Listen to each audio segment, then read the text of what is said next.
Welcome back, everybody. Thank you for watching another video. Today I want to give you 3 reasons why people hate Glock and 1 big reason why those reasons don't matter. Let's get going.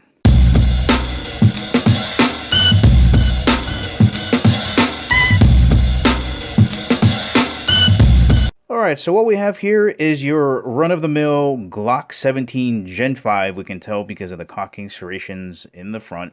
And this is now the 3rd time that I've bought a Glock 17. And it's just because whenever I buy one, I end up saying to myself, I'm not happy with it. And it's so incredibly frustrating that Glock keeps making its way back into my rotation. It's like the cat that came back the very next day. It's like being in a relationship that you're not fully into, maybe percentage-wise. Maybe you're like 80% into the person because they're relatively good looking, they're very stable, they got a good job, you know, they're not a total scrub. But then you meet this other person that is just totally lights out and you got that spark, but you tend to stay on the side that's safer. And that's what this represents to me. It's just Old Faithful. Alright, reason number 1, I don't like how blocky and square the slide looks. Now, some people love it. They love that very minimalistic look of it. I just mentally, whenever I picture myself shooting it, I just cringe at it. And up until recently, all the generations before Gen 5, they didn't have bevels in the front. They didn't have the front cocking serrations, and it just didn't look like a very fun pistol to shoot. Especially when you compare it to pistols like CZ, Walther, Canik, HK.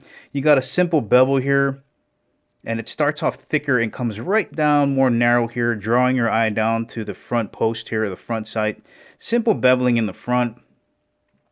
And it really makes the Glock look very vanilla, like a 1990s Camry, you know, versus a newer one. Alright, reason number 2 is this grip angle. Not only does it make it look funny, but when you grip onto it, it just doesn't feel natural. Now, people that train with Glock, they're not even going to notice it because, of course, through repetition, you're not going to notice it. But this 22-degree angle is slanted more this way. When you compare it to something like the CZ, again, it's a little bit more straight up and down. This is anywhere between, I would say, 15 to 18 degrees. And to me, more of a straight up and down grip angle is more comfortable. So, you know, when I'm pulling this out and shooting it again for the first time, it just feels very unnatural and uncomfortable with this 22-degree grip angle. And the 3rd and last reason I just can't fall in love with Glock is their triggers. Now, the Gen 5 trigger is the best one, in my opinion, that they've had, but it's still very soft and spongy and muted. So just for example, you see that? There's a lot of resistance when getting it to the first wall. So here's the first wall. I'm going to go real slow.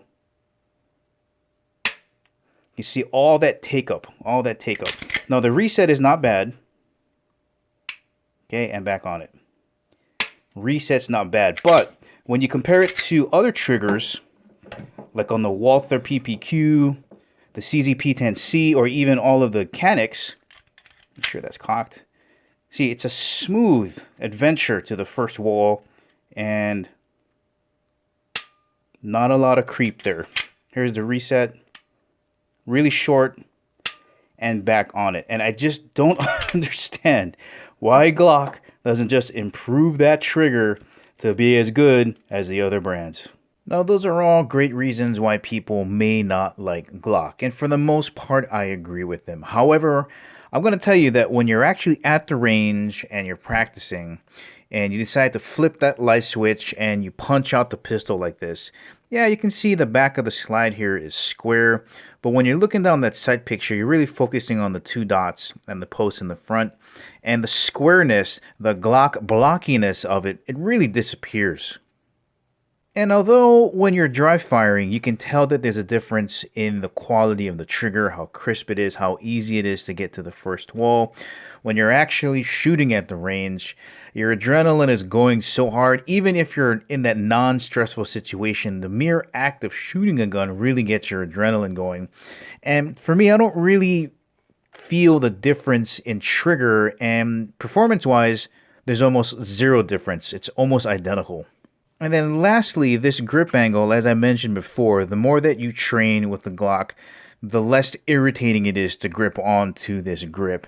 And of course, the more you bear down on it, the less weird it feels. So really, those 3 dislikes actually melt away when you're actually practicing. Alright, here's the main reason I bought another Glock 17. Even though I just told you those 3 dislikes kind of melt away when you're doing practical shooting, for me the most important thing about having a Glock as part of your major lineup is the cross compatibility you have with magazines. Just for example, if I want to take this Glock 17 and fit it into this MCK brace, I can totally do that. Or if I want to put it in my AR9, I can just have a whole bunch of Glock magazines and have it be compatible with those different types of platforms. I can load up a vest with all Glock magazines, a gun belt with all Glock magazines, and have that as a home self-defense kit and not have to worry about overpenetration and it passing through walls into the homes on the side of me.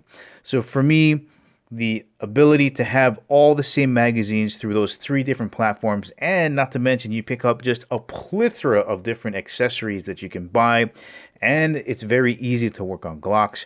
For those reasons, really, I think the dislikes are totally minor, and it's worth having a Glock 17 as part of your lineup, even though you may not totally be in love with it.